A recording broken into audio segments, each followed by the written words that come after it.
오늘 저는 여러분하고 안식이라는 주제를 좀 같이 묵상해 보려고 합니다. 목사로서 주일날 저희 교회도 여러분이 잘 둘러보시면 참 많은 성도들이 주일 이 예배가 일어나게 하기 위해서 이곳저곳 또 보이지 않는 곳에서 섬기시는 모습들을 여러분이 쉽게 발견하실 수 있을 겁니다. 그럴 때마다 목사로서 참 현실적 고민들을 가지게 됩니다. 이민자의 삶이 어떤 것인지 저는 이제 좀 알 것 같은데 수고하고 살아가시면서 장로님들, 우리 권사님들, 집사님들 일찍 오셔서 예배가 잘 진행될 수 있도록 이곳저곳 손이 가지 않으면 안 되는 곳들이 참 많이 있죠. 찬양팀을 비롯해서 주일학교 교사로 섬기는 성도들, 예배에 직간접적으로 관여해야 하는 성도들은 당일뿐만 아니라 그 전날 또 그 주중에 곡과들을 준비하고 찬양팀 곡을 선별하고 연습하고 성도들과 함께 드릴 이 주일 예배를 떠올리면서 그렇게 준비한 것 아니겠습니까? 그뿐입니까? 주방 봉사 맡으신 분들은 미리 장 봐서 토요일 날 교회에 가져다 놓고 아이들까지 치면 저희들이 대략 EM 다 합치면 한 400명이 넘는 사람들이 주일 날 식사하지 않습니까? 그 식사들을 위해서 준비하는 성도들 토요일 날 와서 청소하시고, 제가 교회에 있다 보면 그런 성도들의 섬김을 고스란히 눈으로 다 보고 확인하게 됩니다. 이민자로 살아가는 것도 쉽지 않은데 이렇게 여러 모양으로 섬기는 성도들을 보면 참 여러 가지 복잡한 생각들을 마음속에 가지게 됩니다. 주일이 주님 앞에서 안식하는 날이라고 한다면, 그래서 쉼, 즉 일의 중지가 필요한 것이라면, 그것이 안식일의 중요한 가치라고 한다면 이런 교회 사역들을 쉬게 하는 것이 일면 설득력이 있어 보입니다. 만일 안식일의 최고의 가치가 쉼이라고 한다면 하나님을 예배하기 위해서 필요한 가장 기본적인 에센셜한 것만 빼놓고 나머지는 다 중지해버리고 싶은 그런 생각을 가질 때도 있습니다. 정말 일의 중지, 쉼이라고 하는 것이 가장 중요한 가치라고만 한다면 예배당에 나오는 게 아니라 가장 편한 옷을 입고 집에서 가족들과 좋은 영화 한 편 보는 것도 좋지 않을까 하는 생각도 합니다. 그러시라는 것은 아닙니다. 목사님이 그렇게 얘기했으니까 이제 예배 안 하고 집에서 편한 옷 갈아입고 영화나 한 편 때려야 되겠습니다, 이런 생각은 하지 않으시면 좋겠습니다. 말이 그렇다는 거예요. 그런 생각이 든다고요. 진짜 쉬는 것이 궁극적인 안식일의 참 가치, 우리가 추구해야 할 가장 중요한 가치라고 한다면 마음이 잘 맞는 친한 지인들과 좋은 음식 함께 나누면서 쉬는 것도 참 좋은 일이 아닐까 하는 생각 해보게 된다는 말입니다. 오늘은 여러분과 참다운 안식에 대한 이야기를 좀 묵상해 보려고 합니다. 예수님이 예루살렘에 올라가셔서 38년 된 중증 장애인을 고쳐주는 사건이 발생했는데 그날이 여러분 하필이면 안식일이었습니다. 안식일에 주님이 병자를 고쳐준 사건, 유대인들은 그 병자를 찾아가서 이슈를 하나 제기하죠. 그런데 이 사건이 주님의 기타 다른 안식일 치유 사건과 다른 것이 있다면, 예수님이 안식일에 병자를 고쳐준 사건이 발생했을 때 늘상 복음서에서 이슈는 주님의 치유 행위가 안식일 날 진행되는 것이 적법하냐라고 하는 이슈였습니다. 그런데 여러분, 오늘 본문에 등장하는 이슈가 뭔지 아십니까? 10절을 같이 읽겠습니다. 본문 10절입니다. 같이 읽죠. 시작.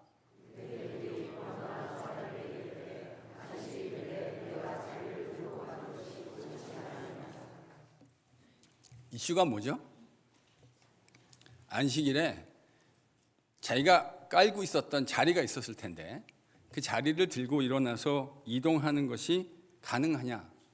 이것은 안식일에 치유 행위가 가능하냐라는 질문이 아니라 안식일에 물건을 다른 곳으로 이동하는 것에 대한 규례를 위반했다는 이야기입니다. 이 규칙은 구약 성경 자체에 나타나 있는 규례라기보다는 구약 성경을 기반으로 해서 유대인들이 만들어냈던 장로들의 전통, 그러니까 율법을 잘 지키기 위해서 우리가 어떻게 해야 되느냐라는 장로들의 전통 가운데 하나였던 유대인들의 미시나라는 문서 안에 기록되어 있는 이야기입니다. 근데 사실 여러분, 예수님 당시 안식일법을 위반한다는 것, 우리가 오늘날 생각하는 그런 것들과 직접적으로 비교할 수 없는 성격의 것이었다라는 것을 생각하셔야 될 것 같아요. 오늘날 여러분들이 주일날 교회에 한번 빠지셨다고 해서 미국 경찰이 와서 여러분을 현행범으로 체포해 가지 않습니다.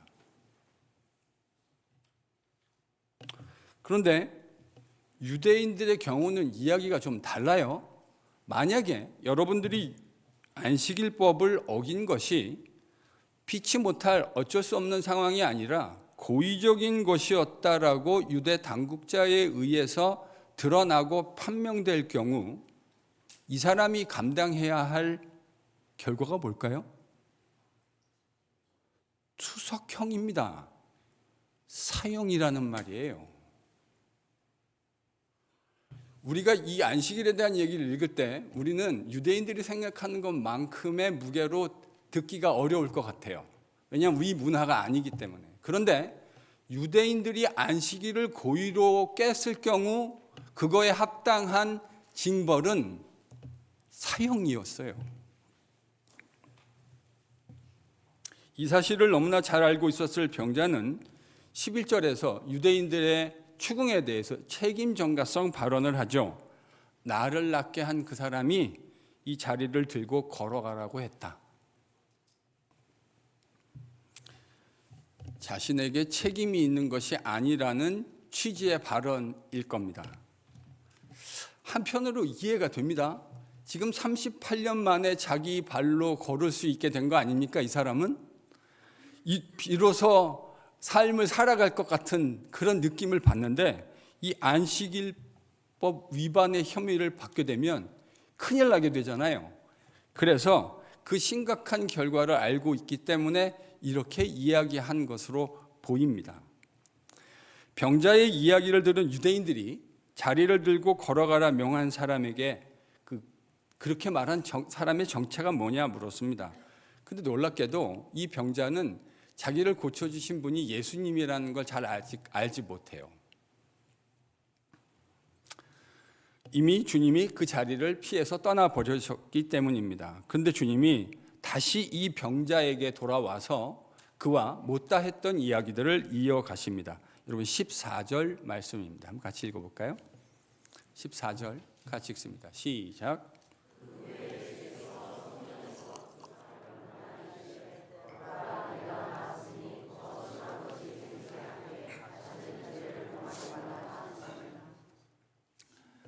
이렇게 돼 있죠. 네가 나았는데 더 심한 것이 생기지 않게 다시는 죄를 범하지 말라. 이 말씀은 죄와 질병에 대한 연관성에 대한 언급으로 보입니다. 여러분, 저는 우리에게 질병과 죽음이라고 하는 결과가 주어진 것이 궁극적으로 죄 때문이라고 하는 신학적 이 서술, 스테이먼트가 맞다고 생각합니다. 죄가 없었더라면 이 세상에 질병도 없었을 것이고 죽음도 없었을 겁니다.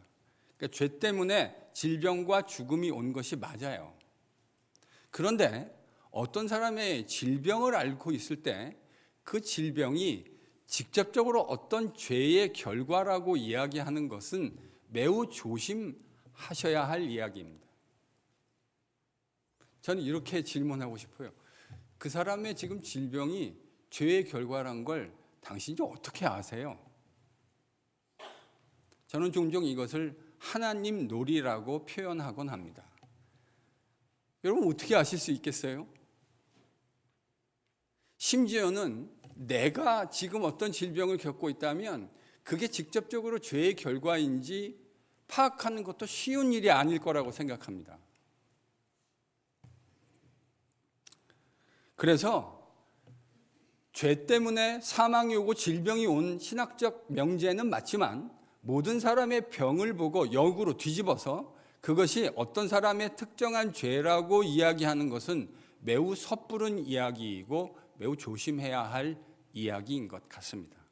그런데 오늘 본문을 보면 인간의 내면, 우리가 굳이 말하지 않아도 우리 안에 있는 내면을 꿰뚫어 보시는 주님께서 이 병자에게 뭐라고 말씀하셨냐면 다시 더 심한 것이 발생하지 않기 위해서 다시는 죄를 범하지 말아라 라고 말씀하신 것을 가지고 추론했을 때 이 사람의 질병은 죄와 연관되어 있는 것이 틀림없어 보이지 않습니까? 그러니까 어떤 사람이 병에 걸렸을 때 그것을 죄의 결과로 하는 것은 매우 섣부른 이야기일 수 있겠지만 그러나 이 사람의 경우를 특정해서 얘기한다면 이 사람의 질병은 그의 어떤 특정 죄와 연관되어 있는 것이 분명해 보입니다. 왜냐하면 예수님이 그렇게 말씀하셨으니까. 그런데 15절에서 우리는 다소 당혹스러운 보도를 대하게 됩니다. 15절도 같이 한번 읽어볼까요? 같이 읽습니다. 시작.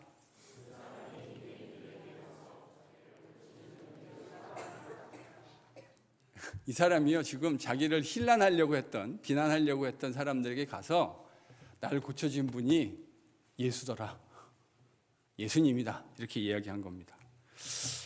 이거 어떻게 이해해야 됩니까? 표정 보니까 별로 안 좋으신데 한혜린 집사님은 이 배은망덕한 행동 아닌가? 자기를 고쳐주신 분인데 그분을 가서 유대 당국자들에게 일종의 고발한 것 같이 느껴지신 거죠. 그렇죠? 그럴 수 있겠다 싶습니다. 그렇게 보일 수 있겠죠. 또 어떤 분들은 이게 배신의 행위라기보다는 그냥 단순하고 좀 순진한 그런 행위가 아니었겠는가 이렇게 이해하시는 분도 있습니다. 일단 이게 어느 쪽이냐를 결정하는 게 쉬워 보이지는 않습니다. 왜냐하면 본문에서 이 이야기를 더 이상 구체적으로 자세하게 다루어주고 있지 않기 때문이죠.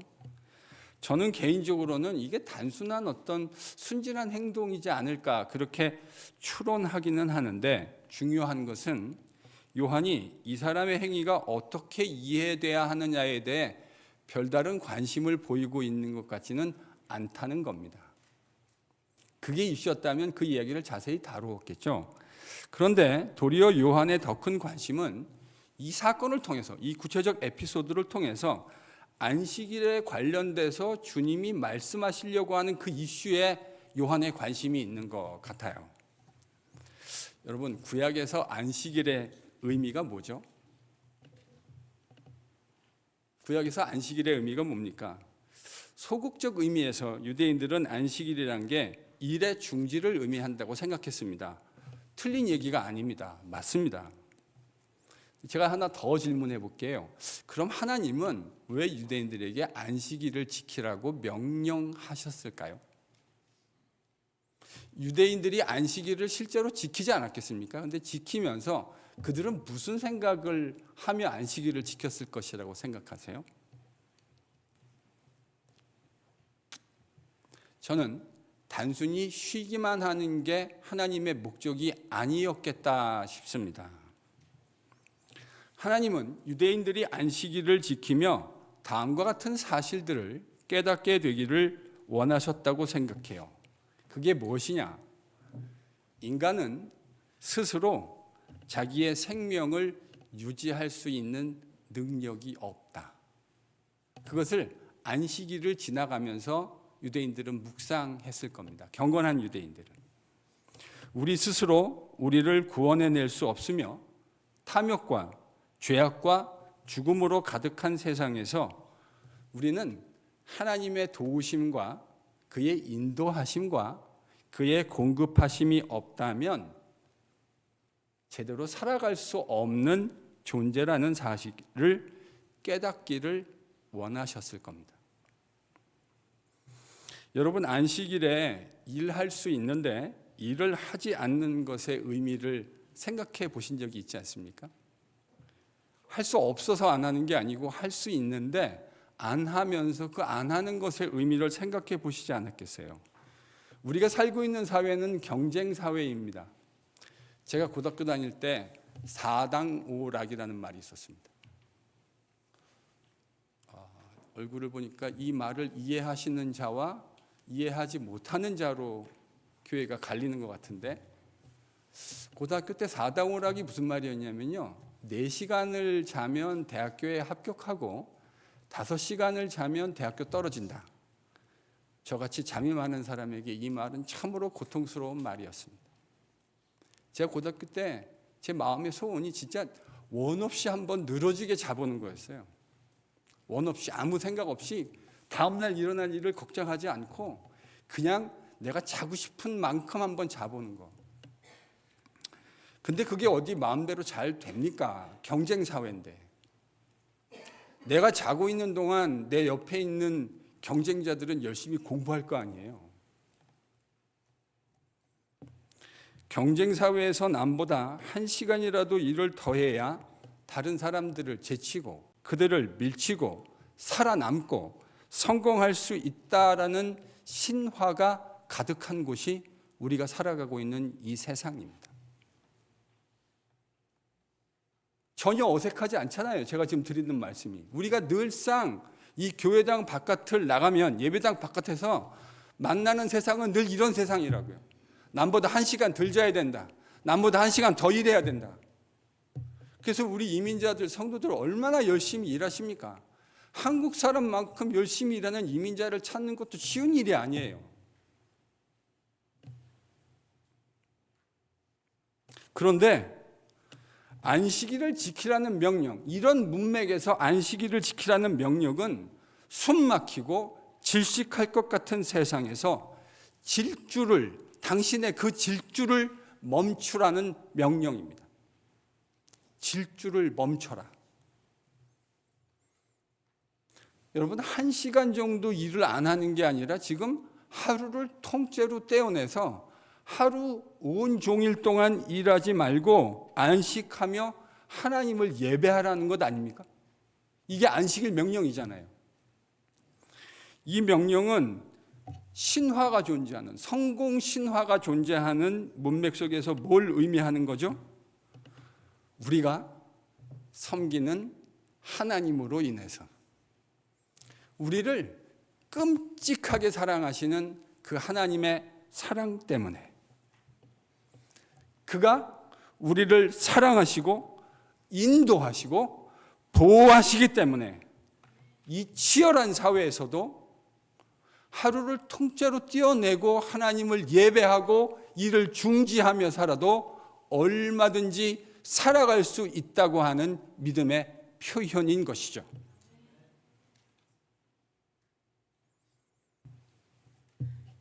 제가 좋아하는, 올해 얼마 전에 소천하신 분이긴 하지만 월터 브루그만이라고 하는 구약 교수가 있는데, 그는 안식일 명령을 이렇게 규정했습니다. 급진적 명령. 그가 사용한 단어는 radical이에요. radical. 안식일 명령만큼 radical한 명령이 없다는 거죠. 일을 할 수 있는데 얼마든지 가서 노동을 하고 노동이 주는 대가들을 얻을 수 있는 기회들이 열려 있는데 그것을 의도적으로 하지 않음. 얼마나 레디컬한 명령입니까? 그것이 안식일을 지킨다는 말의 의미일 겁니다. 따라서 안식일 명령은 온갖 성공신화가 난무하는 시대의 정신을 정면으로 거스르고 역행하라고 하는 레디컬한 하나님의 명령입니다. 정말 레디컬합니다.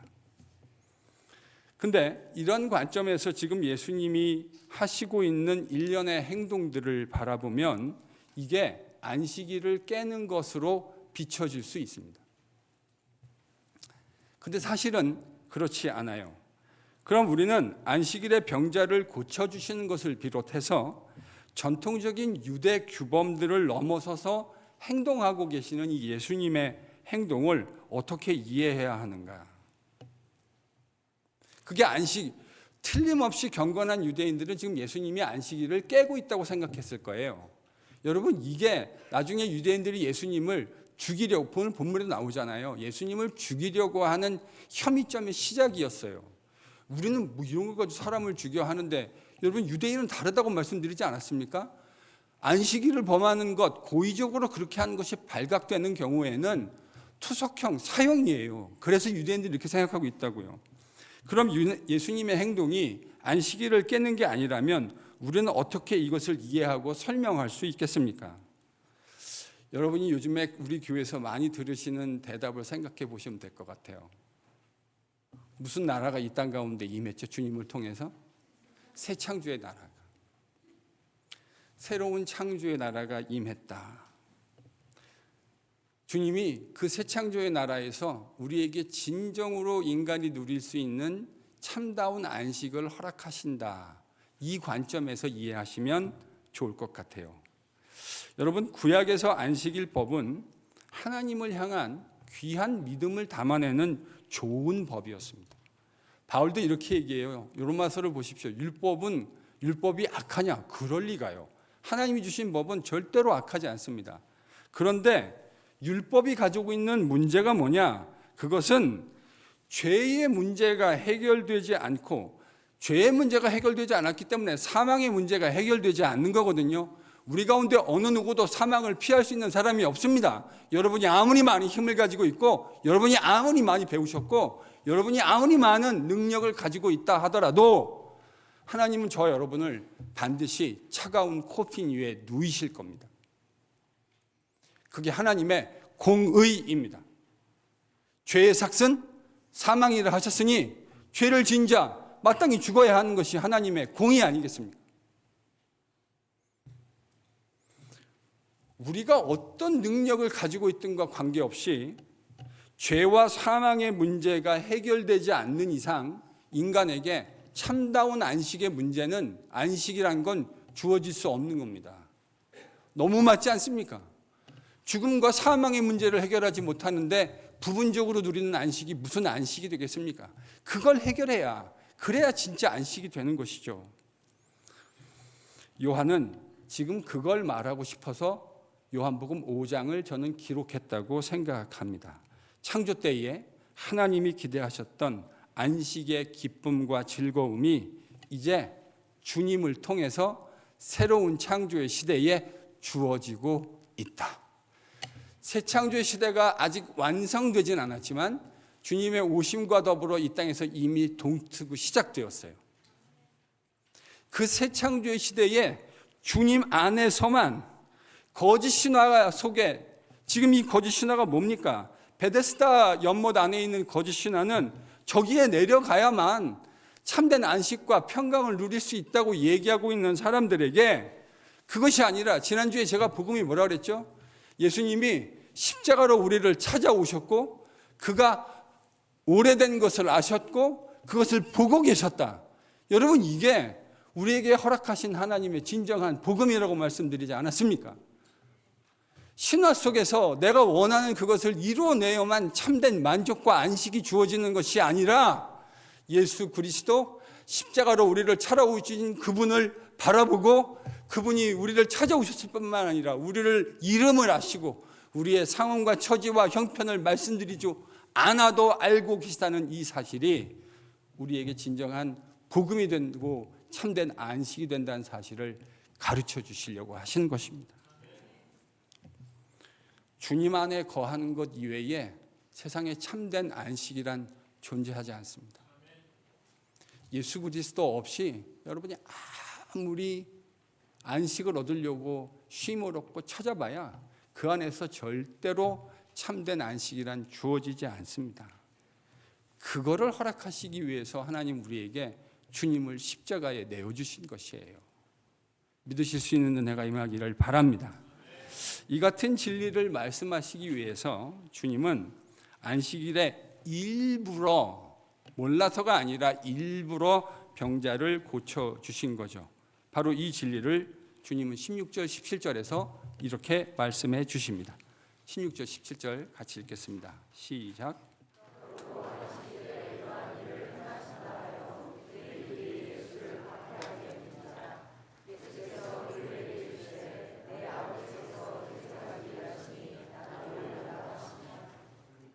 아직 주님 안에서 새 창조의 나라가 임했다는 걸 알지 못하는 사람들은 예수님이 안식일법을 깨고 있다고 힐난하고 비난했습니다. 이거에 대한 주님의 대답이 뭐죠? 내 아버지께서 이제까지 일하시니 나도 일한다. 이렇게 반박하셨습니다. 저는 이 말을 이렇게 풀어서 설명할 수 있다고 생각합니다. 자신이 안식일의 병자를 고치시는 일은 예수님이 스스로 결정해서 행하시는 일이 아니라 누구의 일이라는 거죠?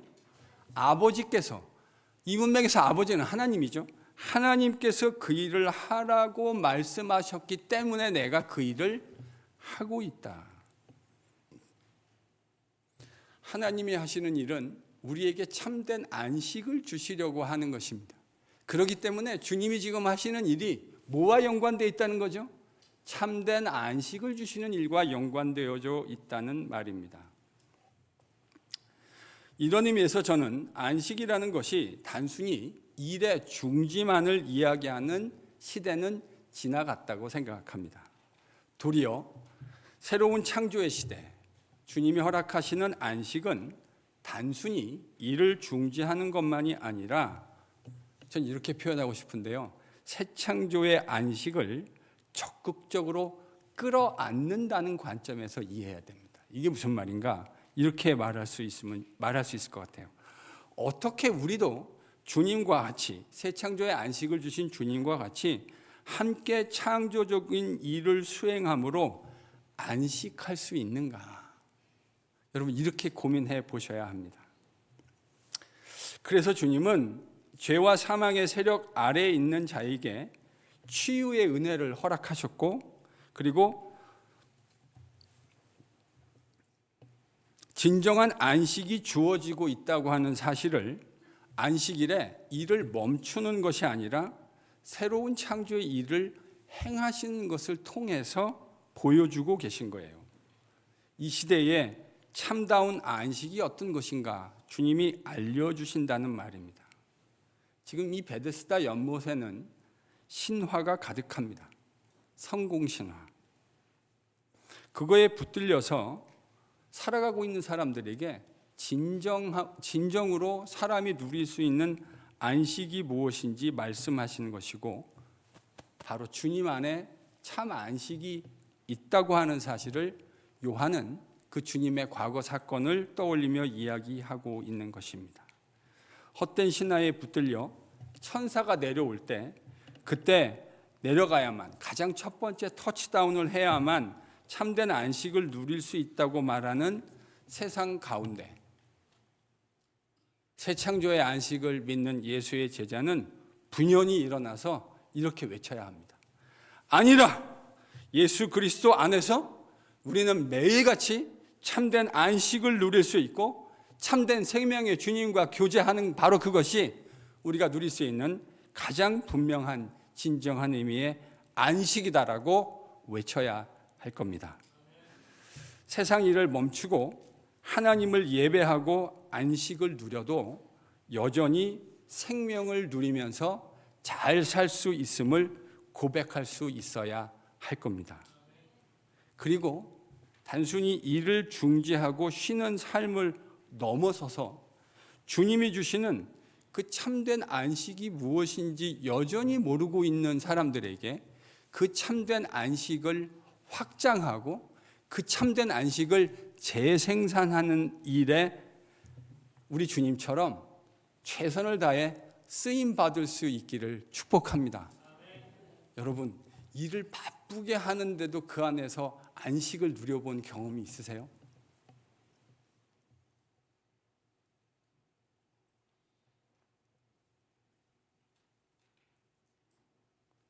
일을 정말 열심히 주님이 원하시는 사역을 열심히 감당하고 있는데도 그 안에서 피곤함이 없는 건 아니지만 그 안에서 참된 안식을 누려본 경험이 있으세요? 표정을 보니까 어떤 분들 있는 것 같아요. 한국분 청중들 말 잘 안 하시죠. 어차피 설교는 제가 하는 거니까.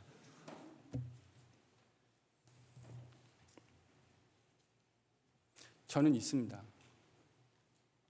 정말 바쁘게, 정말 눈꽃 뜰 새 없이 바쁘게 살아가는데도 그 안에서 참된 안식을 누리게 돼요. 그 이유가 뭔지 아십니까? 예수 그리스도 안에 있기 때문입니다. 예수 그리스도 안에 있는 사람에게만 참된 안식이라는 것이 주어지는 거예요. 그 얘기를 하려고 지금 요한복음 5장의 이야기를 지금 요한이 쓰고 있는 것 아닙니까? 여러분, 옆에 있는 분들에게 이렇게 한번 고백해 주세요. 예수님만이 당신의 유일한 베데스다이십니다.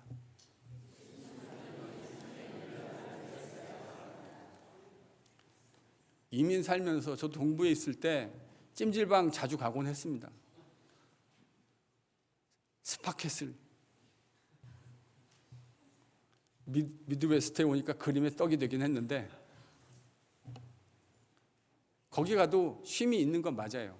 근데요, 거기 매일 가면 그럼 내 영혼이 평안하고 쉼이 있을 것 같다고 생각하세요? 아닙니다. 진정한 쉼과 안식은 예수 그리스도 안에 있을 때야만 주어지는 것이에요.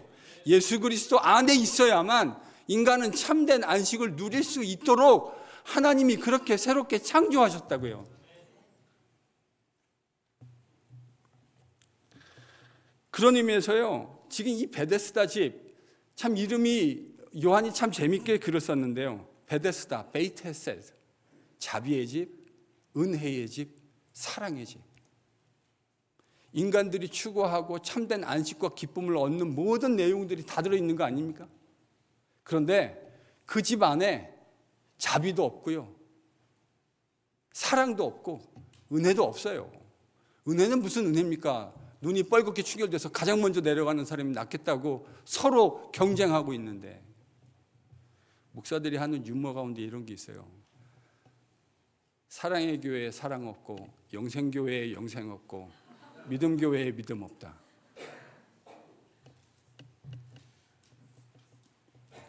베데스다, 말은 거창한데 사랑도 없고 은혜도 없고 자비도 없습니다. 그런데 예수님만이 우리의 유일한 은혜가 되시고 사랑이 되시고 자비가 되십니다. 그분 안에 들어가면 인간은 말할 수 없는 쉼을 얻게 돼 있어요. 하나님 그렇게 새롭게 창조하셨다고요. 제가 설교 준비하다가 옛날 일부에는 안 했는데 사실 이 생각이 떠올랐어요. 한 20년 정도 된 것 같아요. 제 기억에. 그날 주일날이었는데 사역을 하고 이렇게 집에 딱 돌아왔거든요. 제가. 근데 여름이었어요. 그래서 더워가지고 그 2층 이제 주로 집 2층에 침실인데 좀 덥잖아요. 그러니까 에어컨을 틀어도 더워서 밑에다가 매트 큰 거 하나 깔아놓고 저희 3명의 아이들과 그 당시 젊은 아내죠. 제 아내가 이렇게 애들하고 누워서 자고 있었습니다. 근데 왜 그런 생각이 들었는지 모르는데 제가 갑자기 이런 생각을 했어요. 그 물끄러미 4명을 보면서 젊은 아내와 3명의 아이들, 어린 아이들이 쫙 누워 있는 걸 보면서 나 떠나고 나면 이 사람들 어떻게 되는 건가? 저만 이런 생각합니까? 제가 그날 왜 그 생각을 했는지 잘 정확하게 기억나지는 않지만 생각이 그렇게 떠오르더라고요. 이게 나 떠나고 나면 이 아내와 이 어린 애들 이거 어떻게 되는 건가? 그런 생각을 식탁에 이렇게 의자에 앉아가지고 가만히 그 4명의 사람들을 보면서 생각하고 있는데 문득 마음속에 이런 음성이 들리는 것 같아요. 별걸 다 걱정한다. 네가 건사하는 것 같지? 라는 주님의 음성이 제 마음을 강하게 때렸어요. 그래서 제가 순간이었지만 회개했습니다. 아, 그렇군요, 하나님. 제가 저 사람들에게 쉼을 제공하는 사람이 아니군요. 제가 저 사람들에게 숨을 제공하는 사람이 아니군요. 주님이십니다. 주님만이 우리 모두의 쉼과 숨이 되어주시는 분이십니다. 경쟁사회, 어떤 사람은 그렇게 표현했더라고요. 우리가 살고 있는 사회를요, 피로 사회. 제가 그 책을 다 읽어보진 않았는데 공감이 돼요. 정말 그런 것 같아요. 정말 피곤한 사회입니다. 그런데 아무리 어려운 상황을 겪어간다 하더라도 예수님 안에서 그 예수님이라는 베이트 헤세드, 참된 자비의 집, 참된 사랑의 집, 숨과 쉼을 제공하는 그 집 안에 들어가는 사람은요, 자주 그 집에 들어가는 사람은 아무리 어려운 상황을 지나간다 하더라도 그 상황을 넉넉하게 지나갈 수 있는 은혜와 쉼과 힘을 얻게 되더라고요.